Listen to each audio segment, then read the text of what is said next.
ओ भैया, कुंभ मेला एक बहुत बड़ा आयोजन है। वहाँ पर करोड़ों लोग आते हैं। हमें गांव से पूरी अच्छी तरह से तैयारी करके जाना चाहिए। हाँ पौजे जी, सही बोल रहे हो। मुझे पता चला है वहाँ पर ड्रोन कैमरा उड़ रहे होंगे। वहाँ पर ना सब कुछ हाईटेक हो गया होगा। ड्रोन व्रोन छोड़ो, पहले ये बताओ कि यहाँ से जाओगे कैसे? पिछली बार जब बैलगाड़ी में बैठे थे तो रास्ते में ही उसका पिछला पहिया निकल गया था, और इस बार अगर दोनों पहिया निकल गया ना तो हम लोग कुंभ नहीं, रास्ते में ही चटनी बन जाएंगे। इस बार तो कुछ ठोस व्यवस्था करना पड़ेगा। हाँ सही बात है, कुंभ मेला जाने के लिए कोई बढ़िया साधन ढूंढना पड़ेगा। इस बार ट्रैक्टर का जुगाड़ कर लेते हैं। सारे दोस्त साथ में चलेंगे, तिरंगा लहराएंगे और भजन गाएंगे और सीधा डायरेक्ट मेला में घुस जाएंगे। अरे नहीं यार, ट्रैक्टर से कुंभ मेला जाएंगे। अगर हम लोग ना ट्रैक्टर से कुंभ मेला जाएंगे तो बहुत समय लगेगा, बहुत समय लगेगा। और तो और हम सब लोग ट्रैक्टर का धक्का खा खा कर थक जाएंगे। किसी का पैर टूट जाएगा तो किसी का हाथ टूट जाएगा, किसी का आँख फूट जाएगा तो किसी को उल्टी हो जाएगी, और अगर किसी का पेट छूट गया ना तो सब सत्यानाश हो जाएगा। तो इससे अच्छा हम सब लोग ट्रेन से जाएंगे, ट्रेन से। अरे भैया शुभ शुभ बोलो, कुंभ मेला जा रहे हैं, ये क्या बोल रहे हो? किसी का पैर टूट जाएगा, हाथ टूट जाएगा, पेट छूट जाएगा, ये सब क्या बोल रहे हो? कुंभ मेला जा रहे हैं, बढ़िया बढ़िया बातें करो। और एक बात और, सब लोग अपने अपने मोबाइल का GPS ऑन कर लेना ताकि हम में से कोई खो ना जाए। अगर कोई गलती से खो गया कुंभ मेले में तो 12 साल बाद ही मिलेगा। पहले अपना दिमाग ऑन कर लो। पिछली बार ना तुम्हारे चलते ही गलत गली में चले गए थे और मैं घूम घूम कर उसी गली में घंटों तक फंसा रह गया था। बहुत ढूंढने के बाद भी रास्ता नहीं मिल रहा था, तो मैं चाय की दुकान पर बैठ गया था। ठीक है, ऐसी गलती अब नहीं होगी।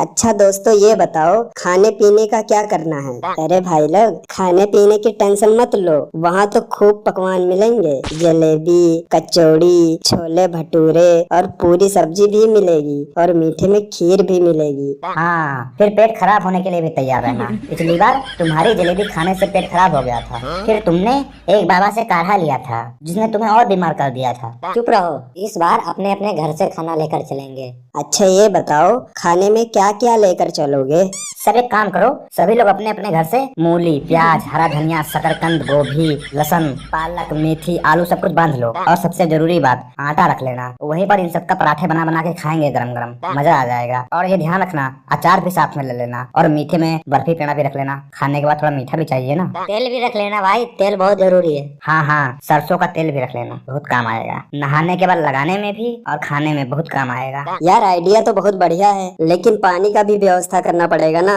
अरे भैया, तुम पानी का क्यों टेंशन लेते हो?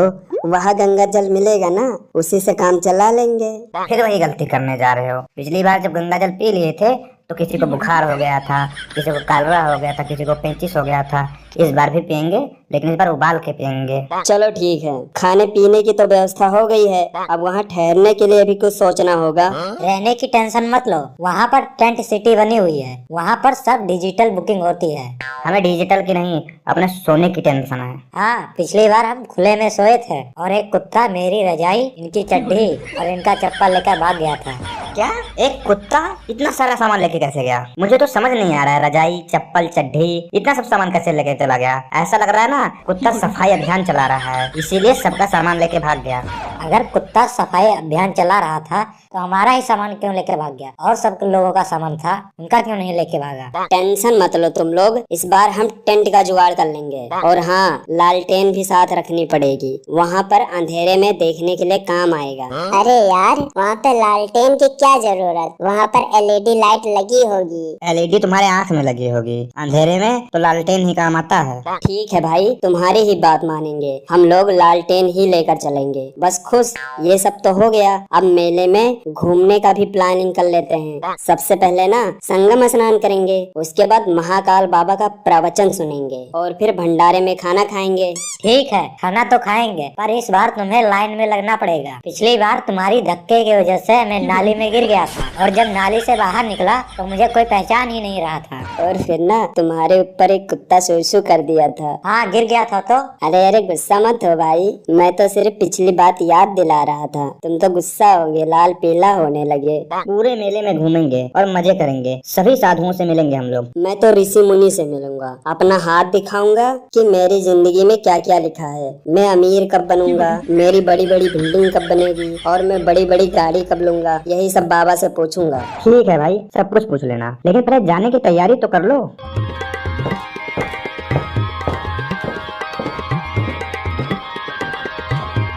भाई ये कुंभ मेला जाने वाली ट्रेन में घुसना किसी WW मैच जितना मुश्किल है।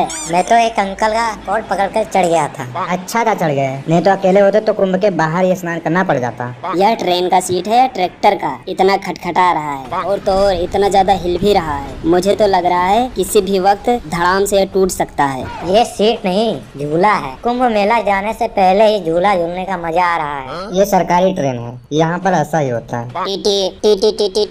टीटी वाला टिकट ले लो, टिकट ले लो, टिकट ले लो। कहाँ जाओगे जल्दी बताओ, टिकट ले लो, टिकट। अरे सर जी, ये ट्रेन कहाँ जाएगी? अरे बच्चा, ये ट्रेन गोवा जाएगी, गोवा। क्या ये ट्रेन गोवा जाएगी? लेकिन हम लोगों को तो प्रयागराज जाना है। अरे पागल लड़के, जब प्रयागराज वाली ट्रेन पर बैठा है तो क्यों पूछ रहा है? अरे टीटी साहब तो झूठ काहे बोल रहे हो? तुम देखने में बहुत मुरहा और शरारती बच्चे लग रहे हो, इसलिए चुपचाप रहो। देखो तुम लोग कहीं पर भी जाओ, लेकिन टिकट कटवा लो, ठीक है? टिकट ट्रेन का ही काटना, कहीं गलती से कुंभ की डुबकी का भी चार्ज मत काट लेना। और हाँ, एक बात और, वापसी का भी टिकट बना देना। क्या बोलो? वापसी का टिकट यहाँ नहीं बनता है, स्टेशन पे बनता है, स्टेशन पर। इस टीटी को कुछ नहीं आता है, सिर्फ टिकट काटना ही तो आता है। हम लोग ना अपने फोन से ही वापसी का टिकट कर लेंगे। जाइए सर जाइए, आपका काम हो गया, आपके यहाँ पे जरूरत नहीं, जाइए आप जा सकते हैं। यह आध्यात्मिक और पवित्र आयोजन है जहाँ हर कोई अपने पाप धोने जाता है। क्या सच में पाप धुल जाते हैं?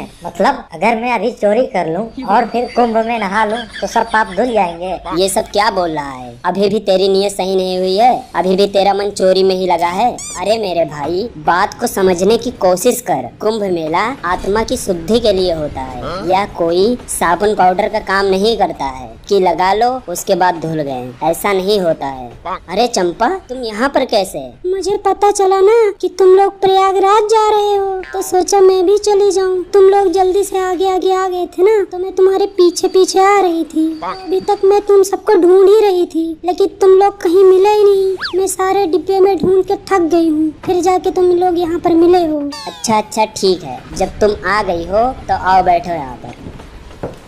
अच्छा ये बताओ चंपा, कुछ खाने पीने वाला सामान लाई हो? तुम्हें तो जब देखो जब खाने पीने की पड़ी रहती है। तुम्हें क्या, तुम तो यहाँ से जैसे मेले में पहुँचोगे, पूरी कचौड़ी जहाँ देखोगे वहीं पे खड़े हो जाओगे, खाने पीने लग जाओगे। जलेबी देखोगे तो उधर लार टपकेगा, हरदम खाने पीने की बात करते रहते हो। अरे चंपा, गुस्सा काहे हो रही हो? तुम बहुत अच्छा पकवान बनाती हो ना, तो इसलिए पूछ लिया कि क्या लाई हो खाने पीने में। आखिर इतने दिन के लिए जा रही हो कुंभ मेला, एक दिन में थोड़ी वापस आ जाओगी, 4-5 दिन तो लगी जाएंगे, तो कुछ खाना पानी का व्यवस्था तो करके आई होगी ना? हाँ, मैं तो बहुत कुछ सामान लेकर आई हूँ। अब चलो मेले में जब पहुँचेंगे तो वहीं पर खाएंगे पियेंगे और मजे से मेले में घूमेंगे। तुम लोगों का हो गया हो तो मैं भी कुछ बोलूं? कुंभ मेला आत्मा के साथ साथ शरीर का भी पोषण करता है। नहाने से शरीर साफ होता है और अच्छा खाना खाने से आत्मा खुश होती है। अरे यार, भूख लग रही है, कुछ खाना वाना खाएंगे। देखो भाई लोग, कुंभ मेला केवल खाने पीने और मस्ती के लिए नहीं है। वहाँ पर संत महात्मा आते हैं, प्रवचन होता है और मोक्ष की प्राप्ति होती है। मोक्ष मतलब एक बार नहा लिया कुंभ में तो सीधा स्वर्ग।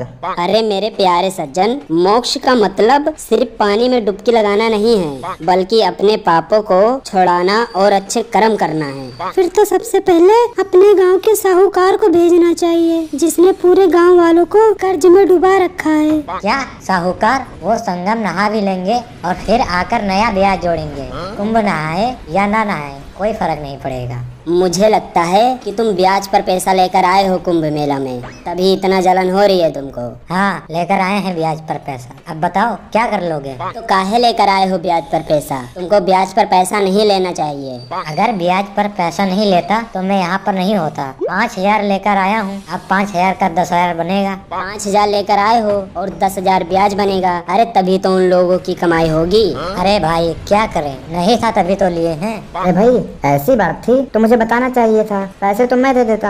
आखिर दोस्त कब काम आएंगे एक दूसरे के लिए। पैसे लेते देते रहना, ठीक है? अब मेरी बात सुनो, मैं एक बाबा को जानता हूँ जो चुटकी बजा के सारी समस्या ठीक कर देते हैं। क्या चुटकी बजा कर बाबा समस्या दूर कर देते हैं? बाबा तो अंतर्यामी है। जब संगम में नहाने जाना तो कपड़े संभाल कर रखना। अगर कपड़ा गायब हो गया तो घर बिना कपड़ों के जाना पड़ेगा। फिर सारे गांव वाले मजा लेंगे कि कुंभ गए थे, नंगे उधर से वापस आए।